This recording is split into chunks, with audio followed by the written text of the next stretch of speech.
Kerwall here with KZSM Mobile Mechanics. Today, we're going to work on replacing CV axles. So, we're going to go from start to finish. So obviously, first thing you want to do, remove the tire. You know, get your jack up nice and sturdy. Remove your tire, okay? Step one. Step two, we're going to want to remove this cotter pin from the tie rod and remove that. Gonna want to remove this 17 or 18 millimeter nut. Then we're gonna want to take off the CV nut. I'm using a 1 1/4 socket. It's not the exact fit, but it'll work for what we're doing. Okay, now that we remove that, actually we're gonna want to take off these 2 bolts that hold your strut tower in place. Sometimes you gotta do that, and you gotta break out the big boy to get it off. Tell me when to go.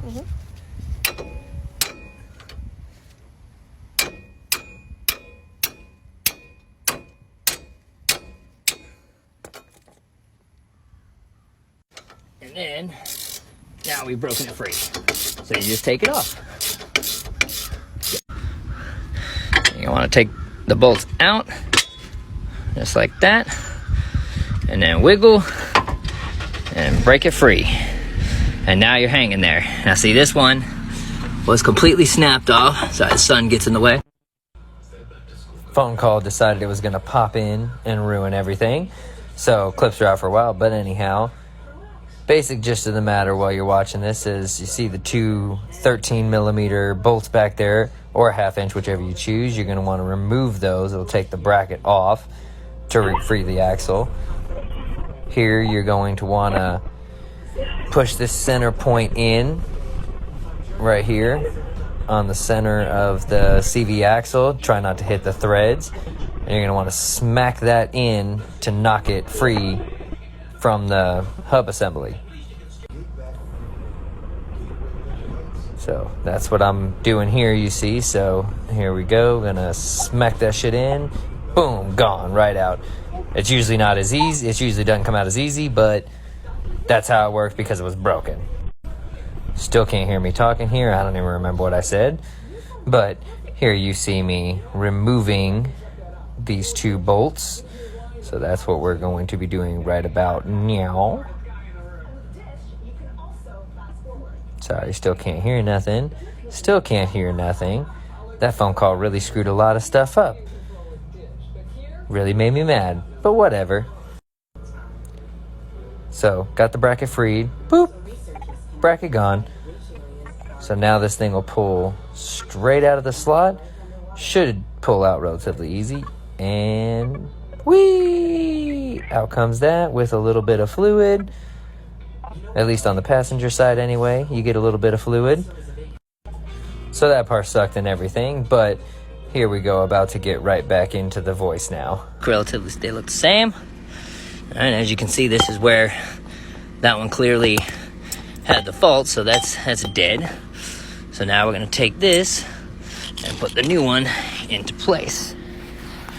A lot of technical difficulties in this video, but anyhow, just basically pushing this thing back into where it goes.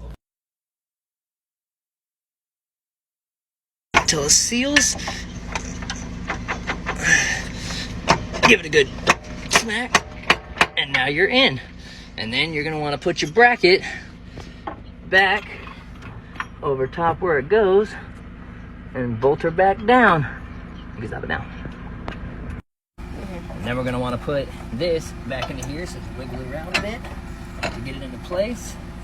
And then pop it up in there. Try to line up your CV axle as well. Get it up in there. The rest will bolt down as we go. Then we want to put our bolts back into our piece here. You're going to have to fight with it a little bit because that's what happens. Okay. There we go. Got 1, 2, and then tighten her back down. Good. And you're gonna want to put your not CV axle, my bad, your control arm back on. Bolt that hoe back down. Some have a cotter pin, some don't. I saved the cotter pin for ours, but we are definitely going to make this work. If it don't have a cotter pin, just tighten the ever-living shit out of it. If it does, just tighten it down, the ever-living shit out of it still, and then put the cotter pin in. As always, bend your cotter pin back into place. Sorry, I can show you some things actively and some things not, because when my wife comes in and out, so otherwise I do it like this. And then you want to put your CV axle nut back on. That's your drive shaft nut. Put it on and tighten her down really good. I don't know torque specs, so I just torque it down to yes. And I haven't had a problem with it yet, so, we'll go that route and make it happen. This one needs to be really tight, so I like to grab my cheater bar here and make it tight. Add the cotter pin that they send to you, and, oh, shit.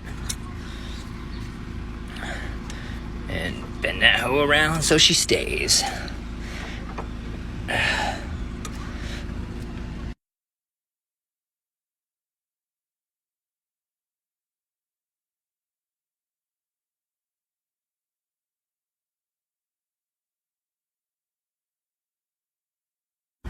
Recheck all your stuff. That's bolted in, that's bolted, CV axle nut on, tie rod's in, put your tire back on, and you did the job. That's it for CV axle. This is the passenger side. Each side is different, so they're relatively the same, but somewhat different, minor stuff. This one, for instance, has bolts. Some of them have a clip that you put in, but, I'll show you those if I come upon them, of course. But catch you guys on the next job.